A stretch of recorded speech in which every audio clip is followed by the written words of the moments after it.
Certainly a very warm welcome back to the channel. In today's aviation news recap, there is focus on aircraft delivery, deferrals, and also aircraft being grounded. Atlas Air are going to be growing their fleet with a beloved aircraft type. And lastly, there's focus on an airline purchase that has seemingly collapsed. But there is a catch to that proceeding.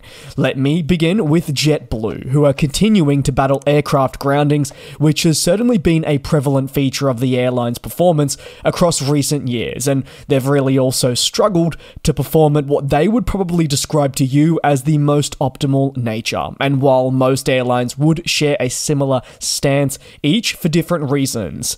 As part of what would be the quarterly and therefore half-year results report, the airline discussed further information regarding aircraft groundings and also the future, more interestingly, of upcoming planes.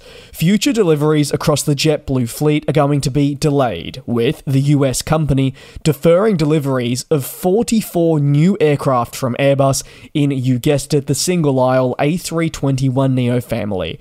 So as a result, no jets will be delivered until at least 2030 from 2026 as part of the latest guidance for this batch. The deferral of these planes will greatly aid the overall capital expenditures, with the reduction equating to some USD 3 billion. Ultimately, this will improve free cash flow and restore the health of the balance sheet, these being important areas for a business to continually assess. JetBlue says the Pratt & Whitney engine-related aircraft groundings are impeding their business the greatest deal, however, with the ability to actually grow its operations at risk. Furthermore, internally, these array of problems are hurting their attempts to reach profitability. While aircraft groundings hurt, JetBlue mentions inflation and air traffic control difficulties are also factors that are impacting the business. As for those aircraft groundings I speak of, while some airlines are seeing improvement and believe 2025 will be a year where things move in a more upward trajectory,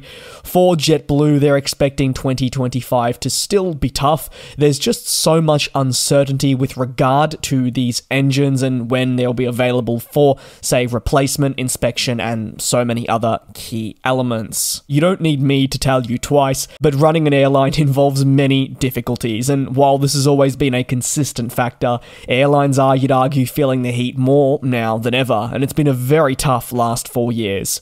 JetBlue adds revenue growth has also not been able to outpace the costs of Challenges, which is why the airline is going to need to implement strategies to lay a foundation for the future. The US company wants to generate a positive operating margin in the future, while also focusing on key elements such as becoming, you probably guessed it, more sustainable. For airlines worldwide, this persistent Pratt & Whitney engine saga has been a massive talking point, and most have really been unable to recover from it as of yet.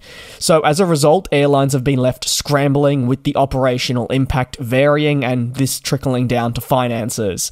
Some airlines have been able to turn to the highly competitive leasing market to help them propel forward to mitigate, say, capacity losses. Others have extended the lease of existing planes, and for some, well, they've just really been hurting. On to the next story in today's recap, and it is an freight operator growing its fleet. As promised, coverage will shift to Atlas Air, who are increasing their commitment to the beloved Boeing 747F family after reaching an agreement to source funding for planes in mid-July. And as part of this bid to secure the all-important funding, Atlas Air will consider adding 3 additional units to its growing fleet, with this in the process of being transferred over to them. The 747F has been selected specifically because of the capabilities it offers for major freight operators. While the 747 is unfortunately no longer produced, and with the final delivery of the Dash 8F heading to also Atlas Air, it still remains a very important type for freight companies, with its unparalleled capacity. This freighter, for Atlas Air at least, has been a staple in their operation for a long time, and its capabilities will be very important long into the future. Atlas Air has on several occasions highlighted its Amazon CMI service, which, while incredibly important to sustain its operations currently, are going to actually end in mid-2025. So, what this means is Atlas Air will be entering a very important window where it needs to adjust and also optimize its network quite considerably. And thanks to this, a lot of focus will be on where does it deploy the aircraft it has spare. Atlas Air stated that utilizing wide-body planes will be the sole focus moving forward, and it will look to continue to expand its commitment to wide-body freighters, and that could be acquiring mid-life 747Fs or even 777Fs as more and more passenger planes are converted. The 747's large cargo capacity means Atlas Air can recommit to emerging or existing markets with more capacity than ever. The freight operator notes that this will emphasize its own reliability to customers and being a key player in the global supply chain. The final story in today's recap is a pretty big one. International Airlines Group, or IAG, the owners of the likes of British Airways, Aer Lingus and Iberia, have scrapped plans to purchase Air Europa. IAG had long sought a deal to acquire Air Europa. They believed it would boost their European connectivity, give them greater access to emerging markets and everything else in between that makes a deal favourable.